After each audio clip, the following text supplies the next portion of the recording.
And welcome back to another video of the chemistry classes. तो last video में हमने absorption by roots के बारे में पढ़ा था, जहां हमने पढ़ा था diffusion, imbibition, osmosis, active transport. अब हम पढ़ेंगे उसके अंदर की बातें। जो अधिकतर आपके क्वेश्चंस आते हैं वो आते हैं ऑस्मोसिस से। तो ऑस्मोसिस में वापस से हम स्टार्ट करते हैं ऑस्मोसिस से, ताकि आपको रिवाइज हो जाए ऑस्मोसिस। ऑस्मोसिस ने क्या कहा था? Movement of solute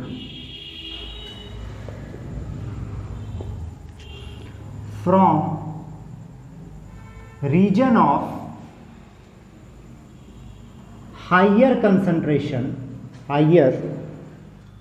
to lower concentration. कहां से? Across a semi permeable membrane. तो यहां पे जो सबसे इंपॉर्टेंट पार्ट था वो क्या था? अक्रॉस। अच्छा, मैंने उल्टा टेढ़ा लिख दिया। थोड़ा सा सीधे लिखने की आदत मेरी खराब है कि मैं बदतमीज। Across a semi permeable membrane, semi permeable membrane. तो बात करते हैं क्वेश्चंस की। तो परमिएबिलिटी का पहला क्वेश्चन जो आपका बनता है कि परमिएबिलिटी क्या होता है। कुछ जो डेफिनेशंस थे हमारे वो छूट गए थे। परमिएबिलिटी एक्चुअली होता है जो कोई भी कंसंट्रेशन का मूवमेंट अलाउ करेगा या नहीं करेगा, यही प्रॉपर्टी होती है परमिएबिलिटी। जैसे कि अगर हम बात करें कि गेट है हमारे पास, गेट से कोई भी आ सकता है, इंसान आ सकता है, मच्छर आ सकते हैं, जानवर आ सकते हैं, किसी को मना नहीं है। तो ऐसे membrane which allow everyone to pass through it, जो सबको पास करने दें, किसी को ना रोके, everyone to pass, उनको कहते हैं फ्रीली परमिएबल, जो कि होता है सेल वॉल। इसको कोई फर्क नहीं पड़ता है कौन आ रहा है कौन जा रहा है। दूसरे होते हैं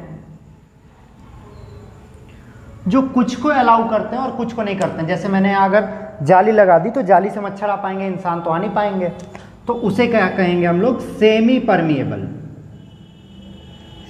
permeable allows only some substance to pass through it. इसका एग्जाम्पल होता है सेल मेम्ब्रेन।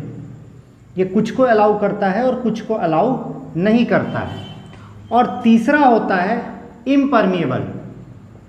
इनसे फर्क नहीं पड़ता है कि आप कोई भी हैं, क्यों, भले ही आपको क्यों ना लगे कि कभी कभी लगता है कि अपुनिच भगवान है, तब भी impermeable does not allow anyone, किसी को अलाउ नहीं करेगा।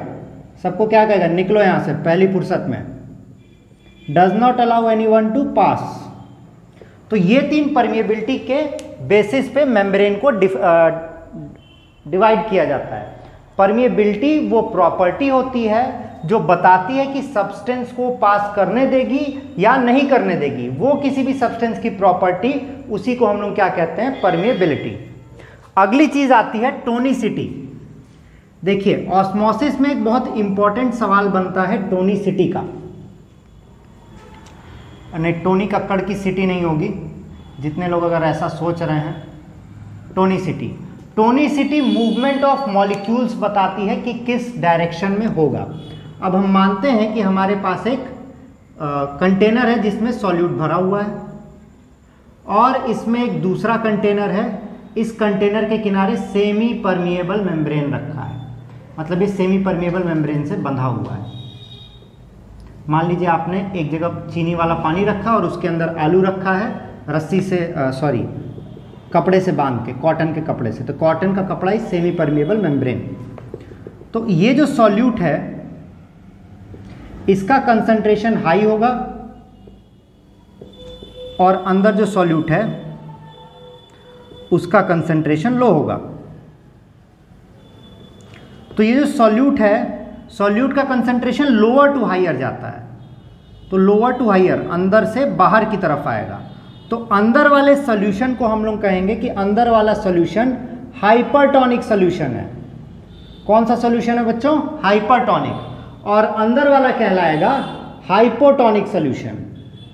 कौन सा? हाइपोटोनिक। तो जब दो सॉल्यूशंस को आपस में डिवाइड करके रखा जाए और बीच में एक सेमी परमिएबल मेम्ब्रेन होगा, तो जहां से मूव करेगा, जिस तरफ से मूव करेगा उसको कहेंगे हाइपरटोनिक, और जहां पे मूव करेगा जिसका कंसंट्रेशन कम होगा उसको हम लोग कहेंगे हाइपोटोनिक। ठीक है, तो ये हुआ हाइपरटोनिक और हाइपोटोनिक।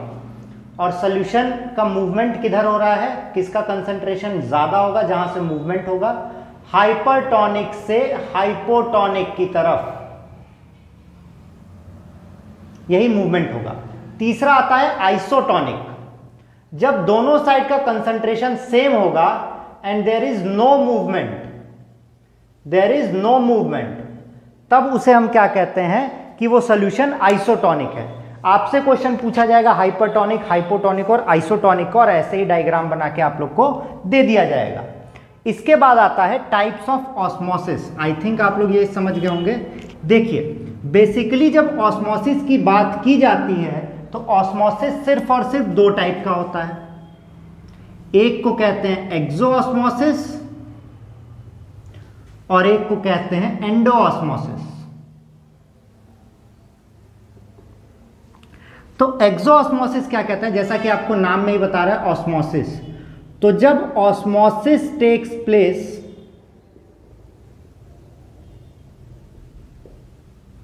आउटसाइड द सेल, या फिर और better definition,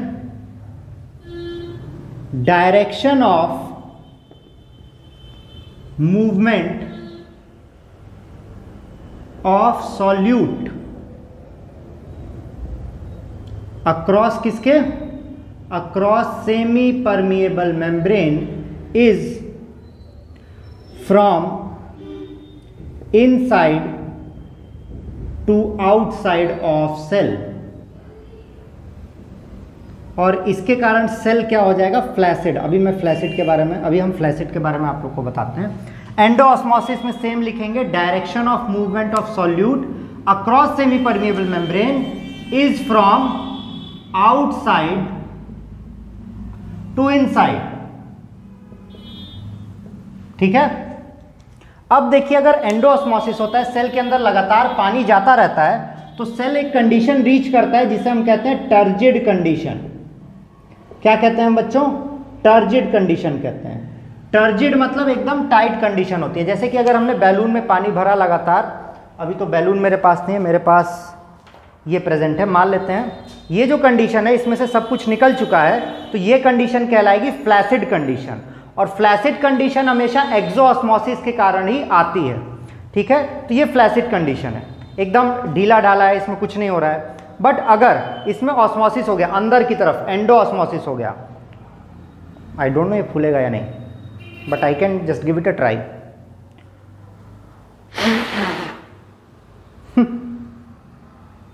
let me try again. ये तो मेरे अट ही नहीं रहा है मुंह पे।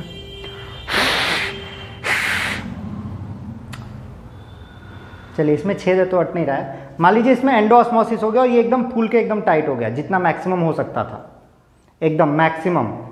इस कंडीशन को हम लोग कहते हैं turgid condition.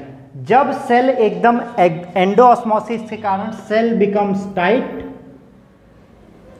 Such that cell membrane presses against cell wall, तो उसको टर्जिड कंडीशन कहते हैं। और जब एक्सोऑस्मोसिस होगा तो सेल फ्लैसिड की कंडीशन में चला जाएगा। इसका एक बेटर एग्जांपल आपको दे सकते हैं, जब पेड़ मुरझा जाता है, उसमें से पानी पूरा चला जाता है और वो मुरझा जाता है, तो उस कंडीशन को हम लोग कहते हैं फ्लैसिड कंडीशन। पर जब हम उसमें पानी डालते हैं तो वापस से ऐसे सीधा हो जाता है, और उस कंडीशन को हम लोग कहते हैं टर्जिड कंडीशन। ठीक है, तो टर्जिड और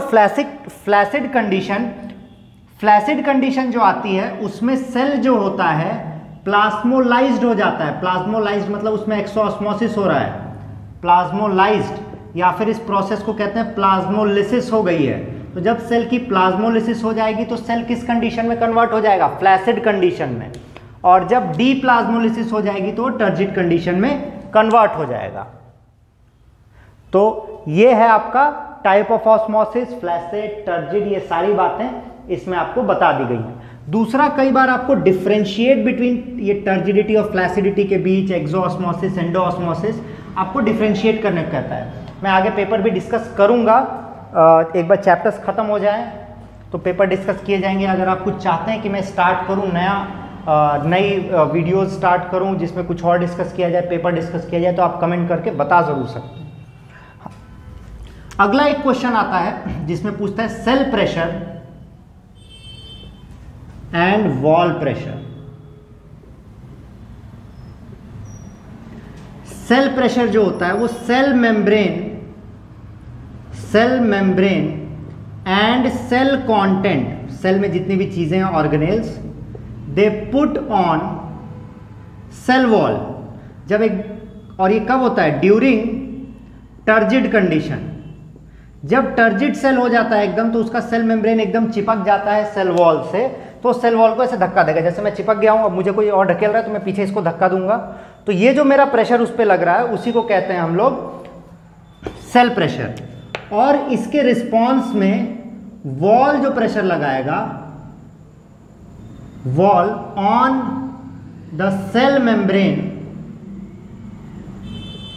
एंड इट्स कंटेंट, क्योंकि हमने थर्ड लॉ क्या जानते हैं हम लोग, every action has an equal and opposite reaction. अगर हम थप्पड़ मारेंगे तो हमें भी थप्पड़ मिलेगा। Wall on the cell membrane and its content is known as wall pressure.